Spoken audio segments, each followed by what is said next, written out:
And away we go. It is the Nightcap, brought to you by Galactic Fried Chicken, www.galacticfriedchicken.com.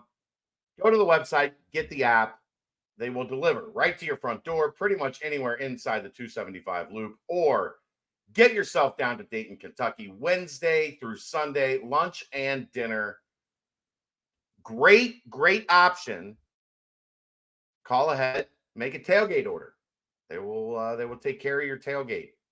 Lots of great stuff. 15% off if you tell them to pump it up. And go get yourself that Galactic goodness. It is out of this world. Hi, Aaron. Yo. How you doing, buddy? I'm sleepy all of a sudden. You're sleepy all of a sudden. It just your energy seems up. You seem good. Like I can't stop yawning right now, though. I don't like it. You need oxygen to your brain is the problem. It's from being negative all the time. It's what everybody says. Yeah, that's You're a hater. You're a hater. That's fine.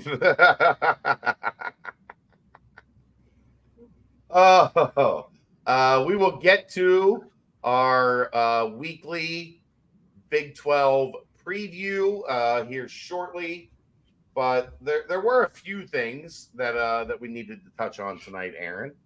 The first one, bright and early this morning, I was still just kind of getting the dogs settled and getting the kid off to school, and the Business Journal reported that the deal is complete. We haven't seen the announcement from UC, but the Biz Journal is pretty damn good in their reporting. Reliable. And they had details. Usually when there are details, you can trust what is being reported, that Cincinnati has finally reached their terms and agreement with Nike and subsequently Jordan Brand that will start in 2025 when the current BSN deal ends and run through 2029. The fine-tooth comb, it's discount, a massive discount on apparel, which is, this is what people don't realize, Aaron. Those are the numbers that get reported.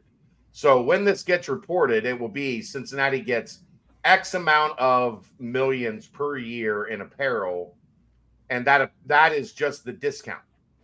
So they get, I think it was 70% off of retail, up to, it was almost $2 million, $1.9 million or whatever. So whatever is the difference from what they would have paid to what they do pay, that is the value of apparel in the deal. So that's a significant number. What we don't really see anymore is what we saw in apparel deals from 5 years ago, unless you're Texas or Ohio State or Notre Dame, one of the legacy brands. You're not getting the cash that you used to get, like Cincinnati got from Under Armour, which was essentially half and half. I think it was a $10 million deal per year, $5 million in apparel, $5 million in cash. The cash side has kind of gone by the wayside now. But the good news is Cincinnati's back with Nike, back with Jordan. It is exactly what I told people officially. It is exactly what I told people was in the works.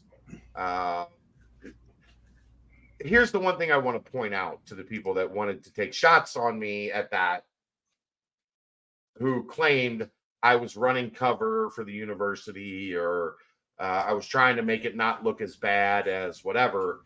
Just remember one thing, and Aaron will confirm this. I only care about being right. Being wrong, it's not in my view of how this all works. And if you are wrong, you just get louder. Well, that's opinion-based stuff. I'm talking about fact-based stuff. Like opinion stuff, we're just here to do that. You're not wrong. I'm not saying you're wrong. I know. Because if I was wrong, if you were wrong, you would have just gotten louder. But on stuff like this, like stuff that is real, stuff that is reporting, stuff that is factual, my only concern is being right. I would not have said what I said in May, that this was a placeholder. The BSN thing was a placeholder because they had to get something done to have uniforms on this season. The only way they could get that done is to get the placeholder deal with BSN in May while they continued to finalize the Nike part. The Jordan part of this deal has been done for months and months and months and months and months. The Nike part of this deal, for a lot of different reasons, was taking a little longer. What's that? What'd you say? I said even I knew that as far as the Jordan the deal. I just didn't hear like what. Yeah. The Nike part was taking longer. They've had supply chain issues. They've had a hold on adding new schools into their umbrella. Those were things that Cincinnati had to work through with Nike. They were always going to be worked through, but guess what? If they waited until now and didn't do the BSN deal, they would just have like a faceless nameplate, like, or they would have been back with Under Armour, and they didn't want that. Going into the Big 12, they wanted to be Nike Jordan, even though the deal wasn't completely done yet. I know in May that sounded ridiculous, but that's what was happening behind the scenes. And if it wasn't what was happening behind the scenes, I would have said as much. But now here we are. The deals are done. 2025 basketball and men's basketball and women's basketball will be officially Jordan. Every other sport will be officially Nike. That runs through 2029. And I would expect this relationship to last a long time. But just a reminder for those that want to hate and always take shots at me on, I'm protecting the brand or I'm running interference for UC. That is, if you had a list of things important to Chad, running interference for UC would be at the bottom of the list, and being right would be at the top. So I just wanted to get that out there because there's been a lot of chatter about that today on the interwebs. But the good news is for Cincinnati, they got the deal done. It is what they wanted. It is what they have been aiming for ever since Under Armour bought out of the deal in 2020 or 2021. I don't know. Those years are the same. I think that was just 12 months condensed, like 24 months condensed into 12. But they are where they want to be. And for the fan base, it's glorious, right? It's glorious. Yeah, I mean, we've been happy seeing the release of the men's basketball jerseys, the women's basketball jerseys a short time before that. The football jerseys, as they've been not quite where I think they're going to end up. We'll see as they evolve now that Nike's in, and they were the first ones out the door, really. So we'll see where those end up. I'm hoping to see something, just a little twist here and there. But I really liked what has been on the field for football. Yeah. The uniforms have looked clean. Just don't wear those white helmets with the whatever the combination was. What was it? White with black and black. It was a weird combination. It didn't make sense. I don't mind the white helmets. Just go all white if you're going to wear white anyway. That's or at least go white, black, white. Yeah. I like white, black, white. Like the white helmet with the white pants and then the black jersey. I like that look a lot. Yeah. Anywho, indeed. And then the other topic of discussion is the Big 12, or not the Big 12 has released the future conference schedules from 24 through 27. The big note being Cincinnati doesn't have a quote unquote dedicated rivalry. I like this, Aaron. Because they don't. I like, give me in a 4-year window, give me 3 UCF games, 3 West Virginia games. The year that you don't have UCF, you get West Virginia. The year that you don't have West Virginia, you get UCF. You get everybody in the conference home and home in a 4-year window. I'm a big fan of the way that the Big 12 did this schedule.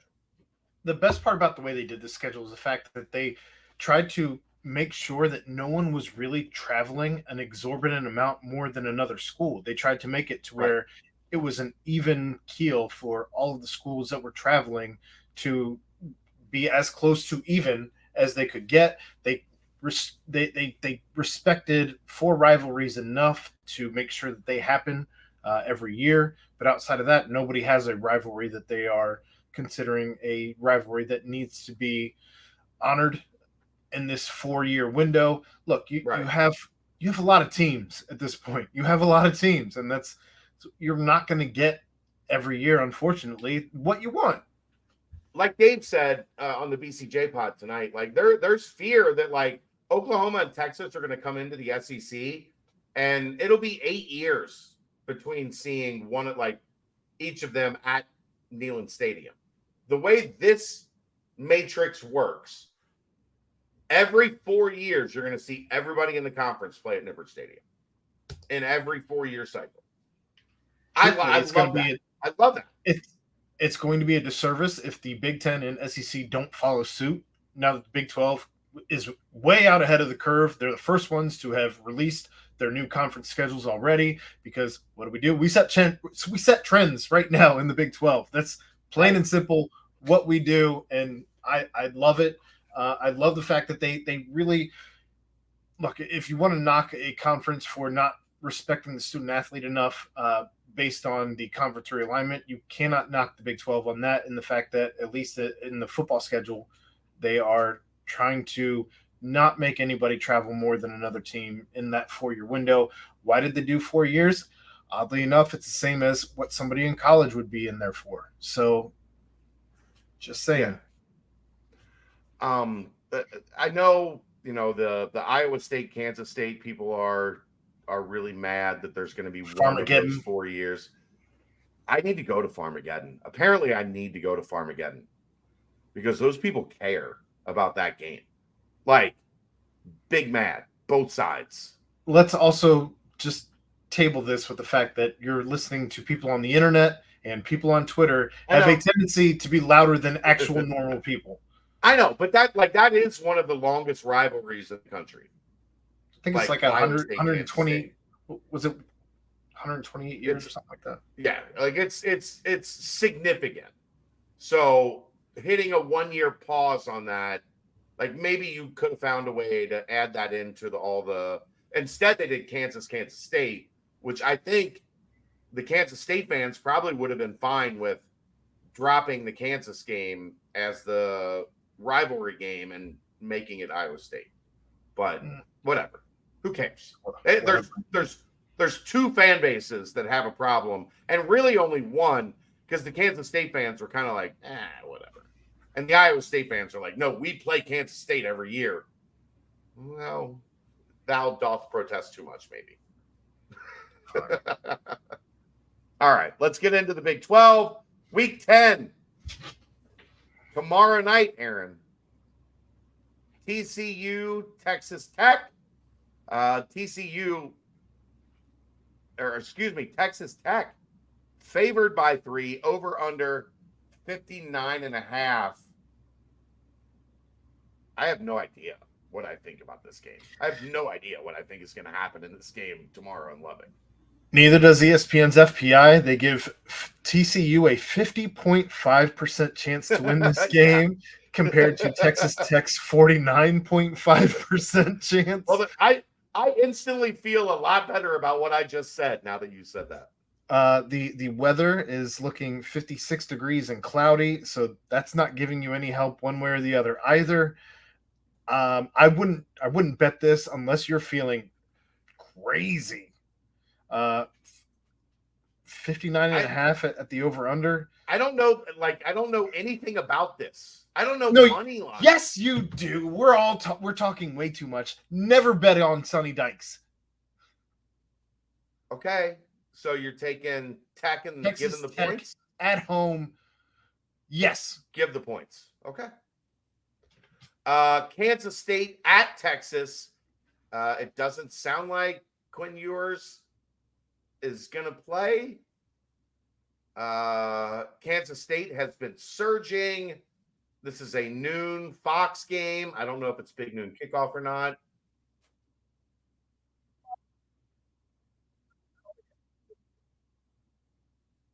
I lost your audio. I can't hear you. I can't hear you. Hold on. What was there you are. You're back. Okay. Sorry. I had an ad play on ESPN. That's why I couldn't hear you then. Click out of. Yeah. Go ahead. Sorry. Yeah, I don't know. ESPN's FPI, 67% chance to Texas. The spread being Texas favored by 4, over under 49.5. I would take the points over the 49.5. I think that's disrespectful to both of these teams. They both scored a lot of points. Yeah, 49.5 is way low for this game. I'd hammer that over. That said, I don't know that I'd probably take Kansas State. Yeah, I mean, if Ewers is playing, I think I would go Texas, but I think Kansas State's playing better football right now. I think I would definitely take Kansas State and the points. Kansas State with the two-headed quarterback monster that they've developed now with the young freshman Avery Johnson, I believe.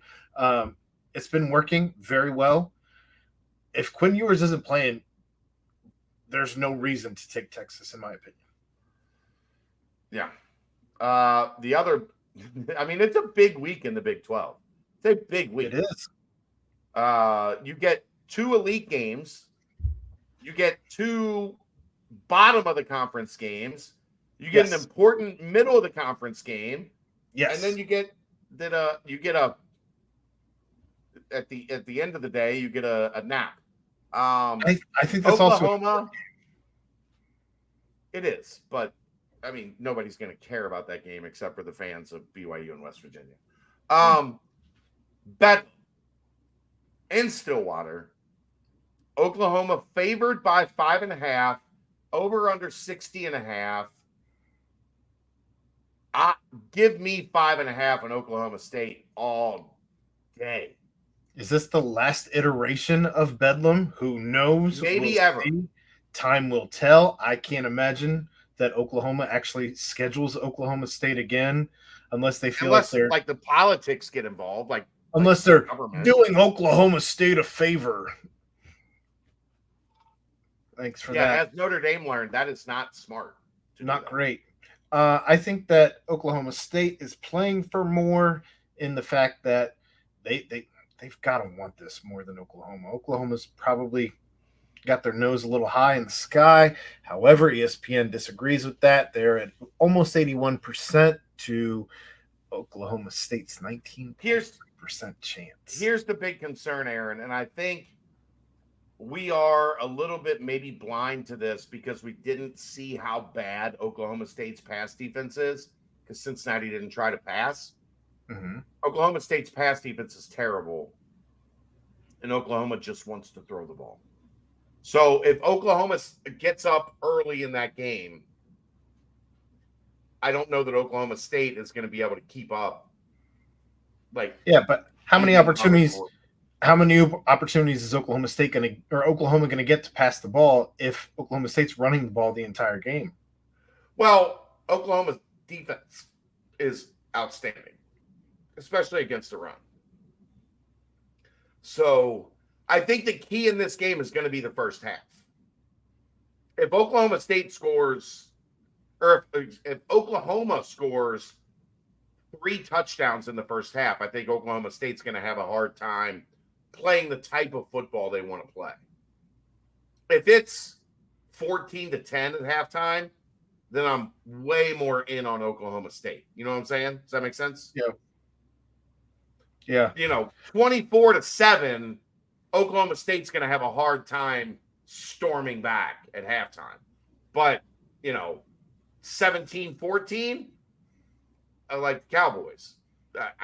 I I think Oklahoma State wins this game at home, but I also know part of that is because we didn't see the Oklahoma State pass defense get exposed last week. Like Oklahoma's probably going to expose them. So I'd probably not bet it, even though I think Oklahoma State is going to win. Yeah, I think Oklahoma State's going to win. I'm just not super confident. The two teams that are just as bad as UCF and Houston, but have found a way to get a couple wins. UCF and Cincinnati. Yeah, UCF and Cincinnati. Sorry. Baylor hosts Houston. Baylor a 4-point favorite, over under 57.5. I don't care. This is the nap. This is the nap. Right. Well, Oklahoma State's going to be on, so you're not going to get a Bedlam nap. I think not going to tune in to ESPN Plus to see Houston Baylor. I think 57.5 is entirely too high for this game. I don't expect it to be above 60. If you look, though, Baylor has scored a lot. Like, they were in the 30s against UC. They were in the 30s against UCF. Houston's defense is bad. Houston's coming off being blanked. Yeah, the Houston offense is where you would have to worry about 57.5 for sure. So, I don't know. I would probably hit the under if I'm betting that. That said, I think that Aranda's fighting for his job far more than our boy Dana Holgerson is fighting for his job. Not by much, but I think it's right. that seat's a little hotter. We're talking about the difference between 500 and 450. Look, both are still really fucking hot, Aaron. Yeah, but I've never had a pizza ask me to heat it at 500. That's a great analogy, sir. Well done. I would take. Well I'm taking Baylor at home. Too much on the line for Dave Aranda. You're laying the point. You're giving the points. I don't. 4 seems a little much, but if gun to my head, yes. Yeah, I don't trust Houston to be within 4 points of Baylor at the end of the game. Like, maybe it's close throughout. I think Baylor wins by a touchdown. This one's super interesting. Like, if it wasn't for Kansas State, Texas, and then Bedlam, this is a fascinating game. Kansas at Iowa State. Iowa State favored over number 21 Kansas by 2.5, and 53.5 the over-under. Iowa State right now is at night at Iowa State.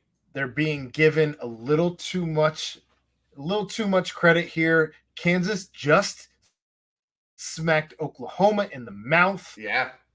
And you're gonna have a letdown. Our boy Jason Bean has been on fire. I'm taking Kansas to win the game. Give me that 2.5. Iowa State 2.5. No way. 53.5 being the over-under. I'm taking the under on it, and Kansas ekes one out. I'm taking Iowa State. Like that place at night is supposed to be outstanding. Their secondary is excellent. Their defense at Iowa State is very good. I'm going Iowa State at home. I'll lay the points. I'm reluctant to lay the points because I think it's going to be a really close game. Given 2.5 is but I think Iowa State wins by 4. How about that? The last time they faced a mobile quarterback was Dylan Gabriel, and Oklahoma. That's not a mobile quarterback. More so than TCU. I'm not counting Cincinnati. We don't do anything well. That's a mobile quarterback. Stop it. He can't throw. He better be mobile. Damn it. That's called a running back. And Baylor. So Oklahoma won 50-20. I know that's not a fair comparison, but Kansas is playing really well. Not fair at all. Yeah, I like Kansas a lot. I just think coming off of a monumental, they hadn't beat Oklahoma since before Kelsey was born. It was like 16 years since they had beat Oklahoma. I transitive property. Kansas beat Oklahoma. Oklahoma smacked them 50-20 or 30 or whatever I just said. So yeah, right. That's how you get a sleeper game where Iowa State jumps up because Kansas is like, oh, we beat Oklahoma. Oklahoma killed them. They see that through this game. They see that minus 2.5 and they don't like it. All right, you want to do let's do half a sour game. Moving on. The final game of the night, 7:00. BYU at West Virginia. West Virginia favored by 10. Give me the Nears, but I'm not giving 10. I'm not giving 10. I don't. You know what? We're not playing for anything here, but give me West Virginia and the points. I don't think BYU is that good. They're going. I don't either. All the way to West Virginia. Now, granted, the time difference is favoring BYU as opposed to West Virginia because it's going to be mid-afternoon for the people from BYU. They're getting ready to feed their kids. They don't even drink enough to be drunk by 5:00. They don't drink at all. That was the joke. 3/5 or whatever out there. 50.5 is the over/under. I don't think that they hit the over. I'm going to take the under on that 50.5, but I think West Virginia. Well, no, I take that back. If West Virginia is going to win by 10, then they're going to have to go over. Done and done. All right, and we are now done and done. Way too long for a Wednesday night. Let's get out of here. That's the Nightcap brought to you by Galactic Fried Chicken, right here on BearcatJournal.com. See ya!